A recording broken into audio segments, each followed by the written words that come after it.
humanity will be transferred to a whole new different world. Can civilization pop up 67 to 66 million years ago? Go. And at the end of the series, we'll be seeing if humanity and civilization can survive the asteroid. We'll not be, of course, continuing the series for 66 million years. That's impossible.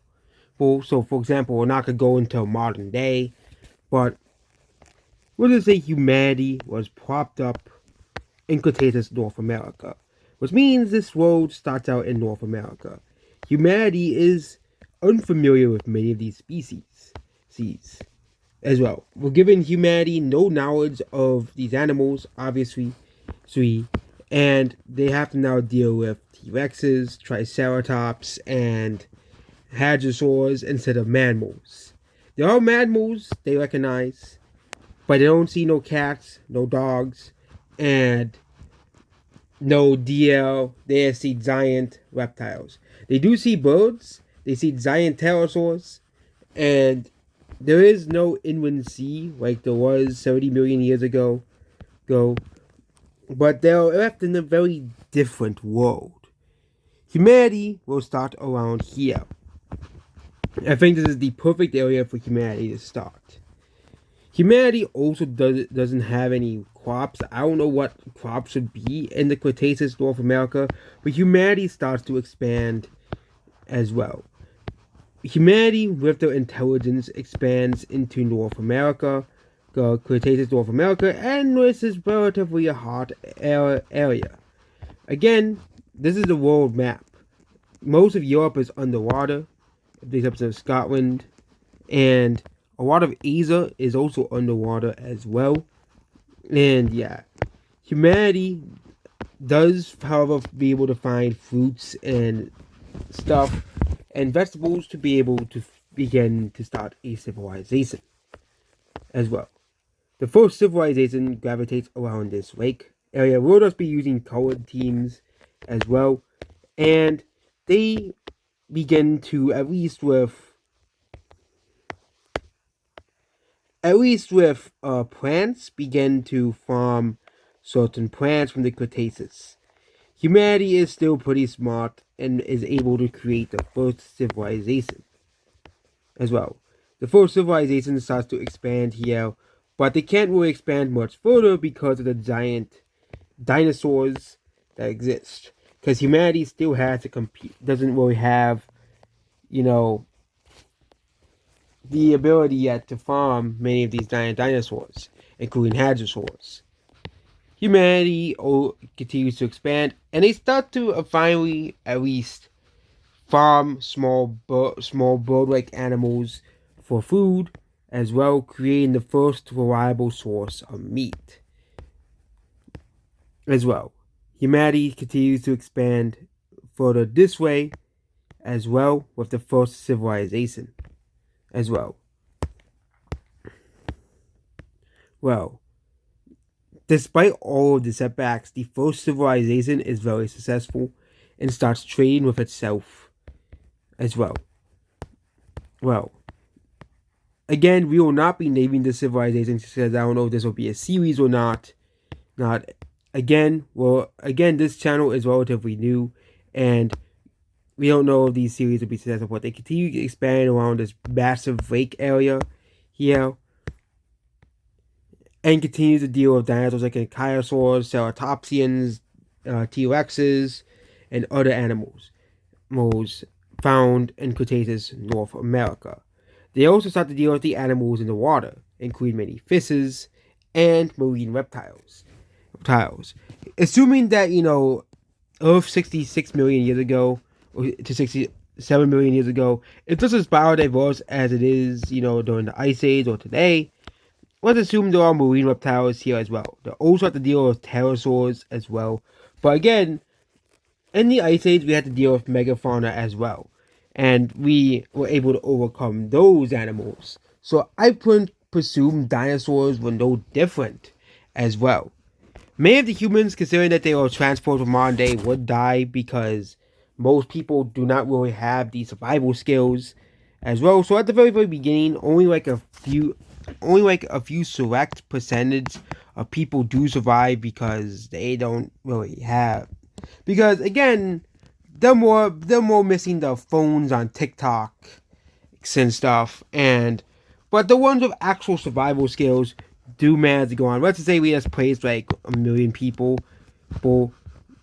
in this big area, and only like 10,000 to 20,000 survive, creating a population bottleneck because most of the people do not really have many survival skills as well.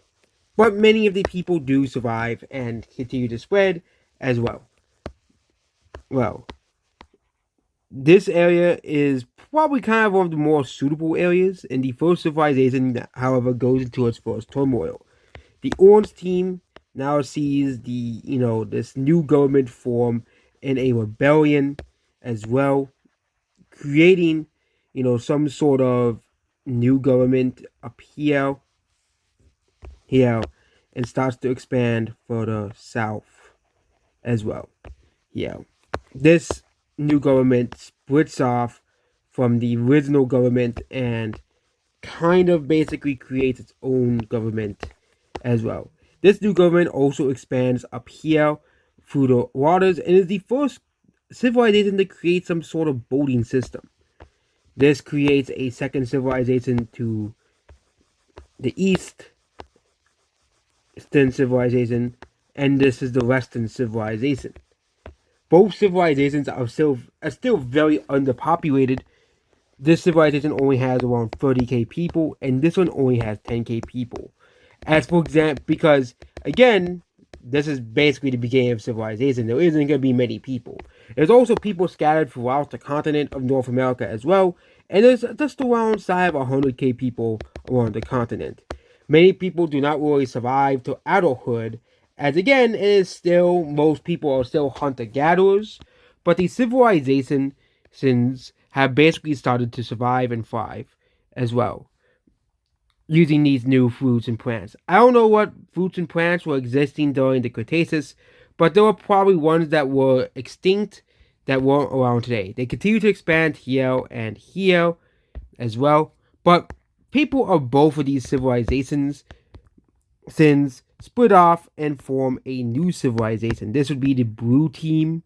The Blue Team creates a third civilization right here, and the Blue Team basically creates its own civilization in this portion of the river, of the lake, as well. However, humanity was able to tame the raptors. Yeah, I know. Raptors were, the dromaeosaurs were, not as they were portrayed in the dinosaur movies and stuff, but during the end of the Cretaceous, there were some dromaeosaurs that were very intelligent. I know animals like Troodon didn't exist, but I think that some of the more intelligent ones will be able to be trained like a dog, and I think that would give early humanity some sort of advantages. I think similar to how people would use hadrosaurs similar to cows, okay? Of course, there'll be no milk, but using them for basically herding them, kind of like cows and bison, and using them for meat as well. This would give the early humans a very easy way source of food, as there were many hadrosaur species they could use to basically create for food sources. Early humanity's first three civilizations are thriving as well, and could humanity spread to the whole world before the KT mass extinction? We'll of course have to see and wait till later as well. But this will not have, the extensive war like the What of Asia series was instead. But the first civilization continues to expand further north, and people from this civilization basically create a new plains civilization. This will be the Green Team here. And this Green Team, kind of, creates a civilization around this little lake here. And they basically mind their own business here, and creating a fourth civilization as well.